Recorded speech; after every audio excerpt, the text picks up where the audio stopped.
ரசூல் ஸல்லல்லாஹு அலைஹி வஸல்லம் சொன்னார்கள், ஸலாத்தத்துன் லா யதுகுலூனல் ஜன்னah, மூன்று பேர் சொர்க்கம் நுழைய மாட்டார்கள். மூன்று பேர் சொர்க்கம் நுழைய மாட்டார்கள்.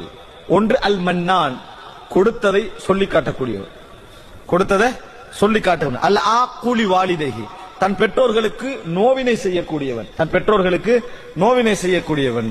நோவினை அடிக்கிற, நம்மளுக்கு நோவினேண்டாவே நம்மளுக்கு தெரிஞ்சது அடிக்கிறது, ஏசுறது, அதல்ல. எந்த வகையில அவங்களை என்ன செய்யறது இல்லை, மன கஷ்டத்துக்கு உள்ளாக்குவது இல்லை. அல் ஆக்குலி வாலிதைஹி. அடுத்தது மூன்றாவது என்ன, அத்தையூஸ், வீட்டிலே மானக்கேடான விஷயங்களை அங்கீகரிப்பவன்.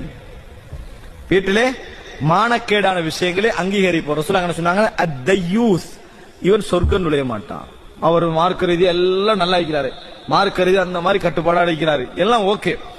ஆனா வீட்டுல என்ன மேகசின் வந்து மேசையில இருந்தாலும் கண்டுகொள்ள மாட்டார், அதுல சினிமா பக்கம் இருந்தாலும் கண்டுகொள்ள மாட்டார். பேப்பரண்டா வரத்தான் செய்யும் கண்டு, அந்த மாதிரி விட்டு பேப்பரண்டா வரத்தான் செய்யும், ஓண்ட அனுபவத்துக்கு நீ அது ஓகே.